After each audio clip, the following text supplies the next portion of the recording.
एक बार फिर से YouTube चैनल पर आपका स्वागत है। आज हम पढ़ने जा रहे हैं क्लास 9th में। पहला चैप्टर है रेशनल नंबर यानी कि परिमेय संख्याएं। ठीक है, चलो शुरू करते हैं। हम पहले समझेंगे नंबर्स क्या होते हैं, फिर रेशनल नंबर्स क्या होते हैं, फिर उसके बाद एक रेशनल नंबर से किस तरीके से हम और क्या क्या कर सकते हैं। चलिए देखते हैं। तो हमें पता है कि एक हमारे सामने एक प्राकृत संख्याएं होती हैं। प्राकृत संख्याएं हम आप सब लोग जानते हैं इसको। प्राकृत संख्याएं होती हैं यानी कि नेचुरल नंबर। ये जो नेचुरल नंबर होता है इसको आपको पता है कौन कौन से नंबर होते हैं, 1 2 3 4, जो इससे हम नॉर्मली जोड़ना घटाना करने से कोई फर्क पड़ता है, इसको हम जोड़ना या घटाना कर सकते हैं। ठीक है, इसको इन्फिनिटी हो जाएगा, इसको हम बोलते हैं नेचुरल नंबर यानी कि प्राकृत संख्याएं। ठीक है, इसके बाद दूसरा जो नंबर होता है वो होता है पूर्ण संख्याएं। ठीक है, पूर्ण संख्याएं यानी कि होल नंबर। ठीक है, होल नंबर्स। होल नंबर्स क्या होते हैं? होल नंबर में सभी नंबर होते हैं जो नेचुरल नंबर है, इसके साथ जीरो और ऐड हो जाता है। जीरो इसलिए क्योंकि इसके गुणा और भाग करने पर इससे फर्क पड़ता है। इस नंबर से जीरो से गुणा और भाग करने पे भी फर्क पड़ता है, इसलिए इसको होल नंबर बोलते हैं। ठीक है, कभी कभी पूछा जाता है कि सभी नेचुरल नंबर्स होल नंबर हैं या नहीं, तो यस, सभी नेचुरल नंबर होल नंबर होते हैं। लेकिन और वही पूछा कभी सारे होल नंबर्स नेचुरल नंबर है, तो आप वो नहीं होगा। नहीं इसलिए होगा क्योंकि जीरो जो होता है वो नेचुरल नंबर नहीं है। ठीक है, चलो इसके बाद हम देखते हैं हमारे पास होता है इसके बाद हमारे पास आता है पूर्णांक। क्या होता है? पूर्णांक। पूर्णांक यानी कि इंटीग्रल। इंटीग्रल क्या होता है? जिसमें देखो कोई भी संख्या पॉजिटिव हो सकती है, पॉजिटिव होने के साथ साथ अगर नेगेटिव में भी हो जाती है। नेगेटिव जैसे हमने देखा 0 1 2 3 4, इस तरीके से इन्फिनिटी तक पॉजिटिव नंबर है। ठीक है, और नेगेटिव भी है, तो क्या हो रहा है? जैसे -1 -2 -3, इस तरीके से ये सब नंबर माइनस इन्फिनिटी से आएगा तो ये पूर्णांक हो जाएगा। ठीक है, पूर्णांक में क्या होता है? -3 -2, इन माइनस से लेकर 0 इंक्लूडिंग प्लस इन्फिनिटी तक के सारे नंबर्स पूर्णांक कह जाते हैं। ठीक है, इनके बाद हमें अब देखने वाली बात है, अब हम आते हैं अपने रेशनल नंबर यानी कि परिमेय संख्याओं पर। देखो हमने यहाँ पे देखा कि ये सभी नंबर्स होल नंबर होते हैं। ठीक है, यानी कि 1 है 2 है या -1 है, इस तरह के नंबर। लेकिन जब हम किसी वो या तो 1 नहीं है, पूरा नहीं है, या तो 0 भी नहीं है, 0 और 1 यानी कि एक पूर्णांक और दूसरे पूर्णांक के बीच में कोई नंबर होगा तो उसको बोलते हैं हम परिमेय संख्या। ठीक है, परिमेय संख्या तो एक जरूरी चीज है। रेशनल नंबर जो रेशनल नंबर होगा इसके लिए जरूरी चीज है कि हम इसको p/q के फॉर्म में लिख सकते हैं। कैसे? p/q के फॉर्म में हम इसको लिख सकते हैं। लेकिन यहाँ पर एक शर्त है कि q 0 नहीं होना चाहिए। q 0 नहीं होना चाहिए। ठीक है, अब देखो q 0 नहीं होना चाहिए। क्यों अगर 0 होता है तो इससे क्या फर्क पड़ता है कि वो संख्या कुछ भी हो सकती है। किसी भी संख्या में अगर हम 0 से भाग करते हैं तो वो संख्या कुछ भी हो सकती है, नॉर्मली उसका कोई जवाब नहीं होता है, क्योंकि 0 से किसी भी संख्या में भाग देंगे तो उसका कोई सोल्यूशन नहीं आता। ठीक है, चलो तो हम इसको देखते हैं कि p/q के फॉर्म में लिखना है। तो एक सवाल हमारे पास आता है, जैसे 1/2 है, 1/3, 2/3 है, इस तरीके के नंबर जो होते हैं कैसे नंबर है? ये आपके रेशनल नंबर है। रेशनल यानी कि परिमेय संख्या है, ये परिमेय संख्या होती है। ठीक है, देखने वाली बात है, कुछ लोग कह सकते हैं क्या 1 और 2 इस तरीके के नंबर क्या परिमेय संख्या नहीं है? क्या ये रेशनल नंबर नहीं है? तो है, क्योंकि हम इसको भी /1 में लिख सकते हैं। अगर हम इसको /1 में लिख सकते हैं, देखिए क्योंकि अभी हमने कहा q को 0 नहीं होना चाहिए, लेकिन अगर 1 हो गया इस तरीके के लिख रहे हैं तो ये सभी रेशनल नंबर हो जाएंगे। ठीक है, यानी कि सभी नेचुरल नंबर हो या होल नंबर हो या इंटीग्रल्स हो, ये सभी कहाँ है? ये सब रेशनल नंबर है, ये सब रेशनल नंबर है। ठीक है, तो अब हम इसको देखते हैं रेशनल नंबर कैसे कैसे हो सकते हैं। ध्यान दो, अभी हमने लिखा 1/2 2/3, एक एग्जांपल हम ले रहे हैं। ठीक है, अगर ये नंबर है हमारे पास तो हमें क्या कितने रेशनल नंबर हो सकते हैं देखने वाली बात है। तो रेशनल नंबर तो बहुत सारे हो सकते हैं, इन्फिनिटिव हो सकते हैं। जैसे मैं आपको एग्जांपल बताता हूँ, ये क्वेश्चन आपके 9th में आता भी है। जैसे ये दो नंबर आपको दे दिए गए कि 1/2 और 2/3 के बीच में, 1/2 और 2/3 के बीच में आपको सपोज करो 5 रेशनल नंबर निकालने हैं। कितने? 5 रेशनल नंबर। तो सपोज इसके बीच में आपको 5 रेशनल नंबर आपको बताने हैं, ठीक है। आप कैसे करेंगे ये बात देखने वाली बात है। 5 परिमेय संख्या है, ठीक है।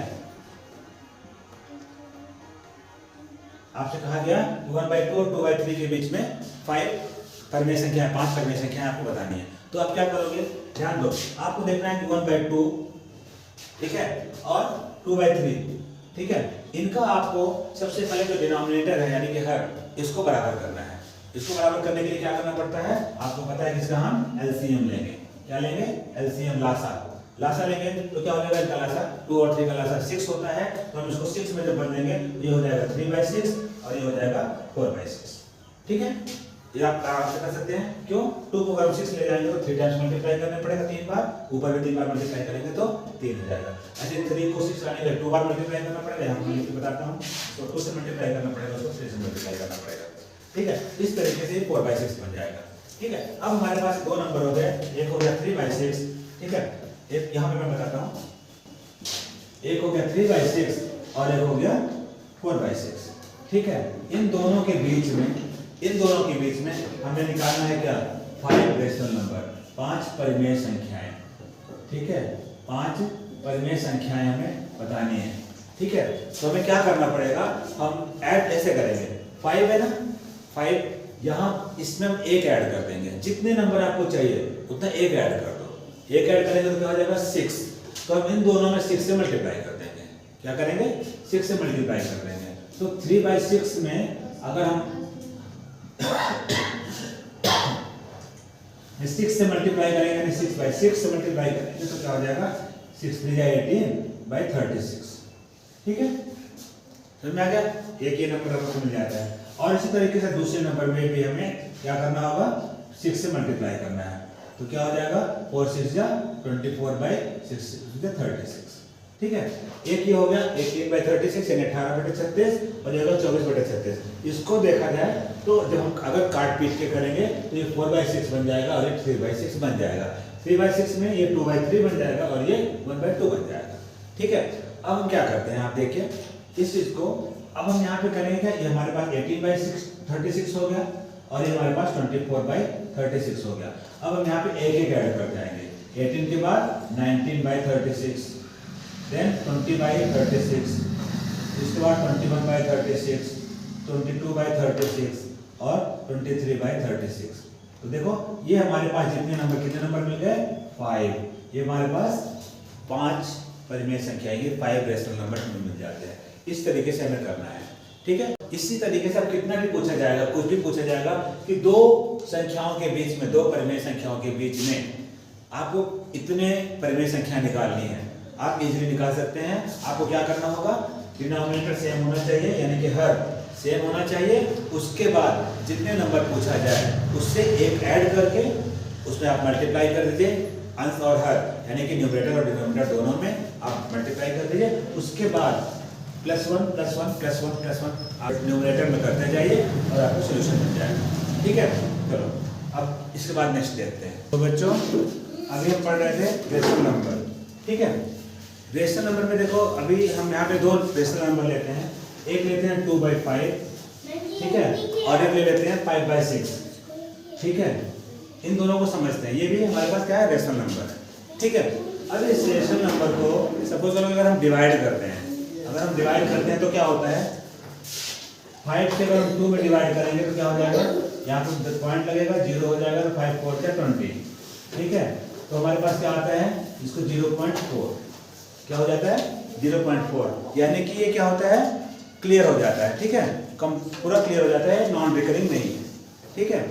अब दूसरा नंबर पहले हम समझ जाते हैं कि अगर हम 6 से 5 में डिवाइड करते हैं तो पहले पॉइंट लगेंगे तो 0 हो जाएगा, 6 8 जा 48, ठीक है। 2 आएगा, उसके बाद जैसे 0 आएगा तो 6 3 जा 18, फिर 2 आएगा, फिर 0 6 3 जा 18। इसी तरीके से देखा जाए तो 0.833333 इसी तरीके से ये नंबर कंटिन्यूअसली आते रहेंगे, ठीक है। तो समझने की बात है, यहाँ पर 3 रिपीट हो रहा है, यहाँ पर देखिए कोई भी नंबर रिपीट नहीं हो रहा, ठीक है। तो इसको बोलेंगे टर्मिनेटिंग, क्या बोलेंगे इसको, टर्मिनेटिंग, ठीक है। और इसको क्या बोलेंगे, नॉन टर्मिनेटिंग, क्या बोलेंगे, नॉन टर्मिनेटिंग, ठीक है।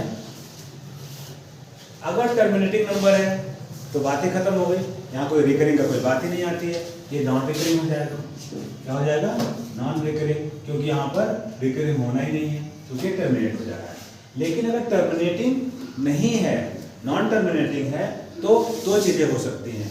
एक तो यहाँ पर देखो रिपीट हो रहा है, देखो 3 3 3 3 रिपीट हो रहा है, तो हम इसको क्या लिख सकते हैं? इसको लिख सकते हैं 0.83 के ऊपर बार लगा देंगे, ठीक है। 83 के ऊपर बार लगा देंगे तो क्या हो जाएगा? इसका मतलब होता है कि 0.8 के बाद 0.8 के बाद 3 जो है बार बार बार बार आ रहा है। समझ में आ गया? इस तरीके से हम इसको कर सकते हैं। अब यहाँ पर मेरा नॉन टर्मिनेटिंग के साथ साथ क्या है? ये रिकरिंग है। क्या है ये रिकरिंग है, ठीक है। लेकिन अगर नॉन टर्मिनेटिंग के साथ कोई ऐसा नंबर हो जो नॉन टर्मिनेटिंग हो और इसके साथ साथ नॉन रिकरिंग हो, क्या हो? नॉन रिकरिंग भी हो, ठीक है। नॉन रिकरिंग में कैसे नंबर हो सकते हैं? जैसे 0.01, 001, 0001, इस तरीके का अगर कोई नंबर हो तो ये क्या होगा? नॉन टर्मिनेटिंग भी है और नॉन रिकरिंग भी है, समझ रहे हो? ठीक है। तो ऐसे नंबर्स को हम रेशनल नंबर नहीं बोलेंगे, इनको क्या बोलेंगे? Irrational number. क्या बोलेंगे? इर्रेशनल नंबर, ठीक है। यानी कि हिंदी में बोलेंगे अपरिमेय संख्याएं। क्या बोलेंगे? अपरिमेय संख्याएं, ठीक है। ये कौन से नंबर होते हैं? जो नॉन टर्मिनेटिंग हो लेकिन नॉन रिकरिंग भी हो, ठीक है। उसके बाद अब हम समझते हैं, अगर कोई नॉन टर्मिनेटिंग नंबर है, ठीक है। देखो यहाँ पर जैसे 5/6 से आपके पास मिल गया है, क्या मिला है? 0.83 के ऊपर बार आपको ये मिल गया है। तो अब यहाँ पर क्या करते हैं? इसको तो हम समझ जाएगा कि 5/6 को हम 0.83 बार लिख सकते हैं। लेकिन अगर आपके पास 0.83 बार है, इसको हमें फ्रैक्शन में लिखना है। किसमें लिखना है? फ्रैक्शन, यानी कि भिन्न में लिखना है। तो हम इसको कैसे करेंगे? ये भी एक प्रोसेस होना चाहिए, ये भी आपको पता होना चाहिए, क्योंकि आप यहाँ फ्रैक्शन है, फ्रैक्शन से आप डेसिमल में बदल दे रहे हो। फ्रैक्शन को क्या कर रहे हो? फ्रैक्शन से आप डेसिमल में आपका चेंज हो रहा है, ठीक है। लेकिन अगर आपके पास डेसिमल दिया हुआ है, उसको फ्रैक्शन में बदलना है, तो क्या प्रोसेस है? इसको आपको समझना होगा, ठीक है। तो हम क्या करते हैं? सबसे पहले हम इसको समझते हैं। यहाँ पर देखते हैं, हमारे पास नंबर क्या है? 0.83, 3 के ऊपर बार है, क्लियर है। अब इसको हम क्या करेंगे? सपोज करो हम इसको x मान लेंगे। क्या मान लेंगे? x। अब इस x में हमें देखना है जो हमारे पास जो नॉन रिकरिंग नंबर हैं, जो हमारे पास बार बार रिपीट नहीं हो रहे हैं, उसको पहले हम बाहर कर लें। उसको हम बाहर करेंगे तो क्या हो जाएगा? हमें इसको क्या करना पड़ेगा? 10 से मल्टीप्लाई करना पड़ेगा, क्योंकि हमारे पास सिर्फ 0.8 है, इसको हमें डेसिमल से बाहर करना है। तो हम दोनों में 10 से मल्टीप्लाई कर देंगे तो क्या हो जाएगा? 8.3, और ये क्या हो जाएगा? 10x। ये चीज समझ में आ रही होगी आपको? हमने क्या किया? जो नॉन रिकरिंग नंबर है उसको हमने बाहर कर दिया। यहाँ पर 8.3 बार है, ठीक है, और ये 10x हो गया। इतना क्लियर हो गया? अब हम क्या करते हैं? अगले स्टेप में जो नंबर जितनी बार रिपीट हो रहा है, जैसे यहाँ पर देखो सिर्फ 3 एक नंबर है जो रिपीट हो रहा है, उसके लिए क्या करेंगे? इसको हम एक बार उसको भी बाहर करेंगे। तो हमें क्या करना पड़ेगा? हमें दोबारा से 10 टाइम्स मल्टीप्लाई करना पड़ेगा। दोबारा हम 10 टाइम्स मल्टीप्लाई करेंगे तो क्या हो जाएगा? 83.3 बार, ठीक है। और ये क्या हो जाएगा? 100x, ठीक है। इसको हमने समझ में आ गया। तो यहाँ पे हमारे पास नंबर मिल गया 83.3 बार इक्वल टू 100x। तो दो नंबर हमें मिल गए, 1 और 2, ठीक है। ध्यान देने वाली बात है कि सिर्फ अब यहाँ पे इसमें क्या है? बार जितना नंबर है वो अंदर है, और इसमें क्या है? बार वाले नंबर बाहर है, सिर्फ इतनी बार है। अगर सपोज करो यहाँ पर 2 नंबर बार बार आपका रिपीट हो रहा होगा तो आपको 100 से मल्टीप्लाई करना पड़ता है, ठीक है। आपको 100 से मल्टीप्लाई करना पड़ता है। अगर 3 नंबर आपका रिपीट हो रहा होता है, जैसे होता है, तो आपको 1000 से मल्टीप्लाई करना होता है। तो ठीक है, अब इसको क्या करते हैं? इस नंबर से 100 में से 10x को माइनस कर देंगे तो क्या हो जाएगा? 100x minus 10x equal to क्या हो जाएगा? 83.3 का ऊपर बार माइनस 8.3 के ऊपर बार, ठीक है। अब जब आप इसको समझते हैं तो आप यहाँ देखिए क्या हो जाएगा, ये 90x हो जाएगा और ये कितना हो जाएगा, 83 में से 8 माइनस करेंगे तो क्या हो जाएगा 75। ठीक है, अब यहाँ पे देखिए बाहर हट गया ना, यहाँ पे बाहर था, बाहर से बाहर हट गया, ये खत्म हो गया। अब हम x इक्वल टू क्या हो जाएगा 75/90, 75/90। तो ये क्या हो जाएगा, इसको हम डिवाइड करेंगे तो 15 से डिवाइड करेंगे, तो हम 15 से डिवाइड कर रहे हैं। ठीक है, यहाँ पे हम लिखते हैं, अगर हम इसको 15 से डिवाइड कर रहे हैं तो क्या हो जाएगा, दोनों ये हो जाएगा 15 5 जा 75 और 15 6 जा। ठीक है, ये 5/6 देखो, ये हमारे पास जो पहले नंबर था 0.83, ये 0.83 के बराबर हो जाता है। ठीक है, इस तरीके से हम किसी भी फ्रैक्शन, कोई भी डेसिमल है उसको हम फ्रैक्शन में बदल सकते हैं। क्लास 9 में बार बार ये क्वेश्चन आता है कि जब आपके पास पॉइंट में कोई नंबर दिया हुआ है तो आपको उसको फ्रैक्शन में करना है, तो कैसे आप कन्वर्ट करेंगे, इस तरीके से आपको करना है। ठीक है, इसी तरीके से आगे भी ले सकते हैं। हम यहाँ पर एक इरेशनल नंबर की बात कर रहे थे। इरेशनल नंबर होता है, देखिए अगर हमें p/q के फॉर्म में हम लिख रहे हैं, p/q के फॉर्म में लिख रहे हैं तो नॉर्मली जो नंबर होते हैं वो रेशनल नंबर ही होते हैं।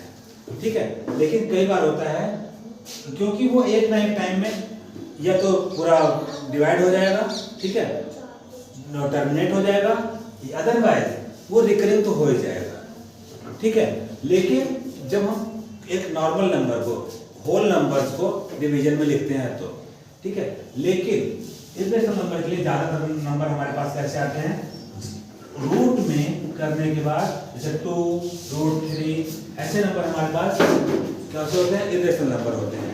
ध्यान देने वाले, अगर इनका हम कंप्लीटली अगर हम इसका रूट नहीं निकाल पाते हैं तो जैसे √4 ये तो 2 के बराबर में हो जाएगा, तो ये इरेशनल नहीं है, इरेशनल नहीं है। लेकिन √2 या √3 या √5 ऐसे नंबर जो होते हैं ये इरेशनल होते हैं। ठीक है, ये इरेशनल होते हैं, आपको ये ध्यान रखने की बात है। ठीक है, हम आपको एक नंबर दे रहे हैं 4/6 और 5/6, इनके बीच में आपको 5 रेशनल नंबर निकालना है। 5 रेशनल नंबर आपको बताने हैं। एक क्वेश्चन आपका ये होता है, ठीक है, और दूसरा क्वेश्चन मैं आपको ये बताता हूँ कि 0.753 रिपीटिंग है, ठीक है, रिकरिंग है, ठीक है, बार लगा हुआ है, इसको हमें फ्रैक्शन में लिखना है। ठीक है, इसको हमें फ्रैक्शन में लिखना है, तो कैसे लिखेंगे, हमें आप 2 क्वेश्चन का जवाब आप हमें कमेंट में बता सकते हैं। Thank you.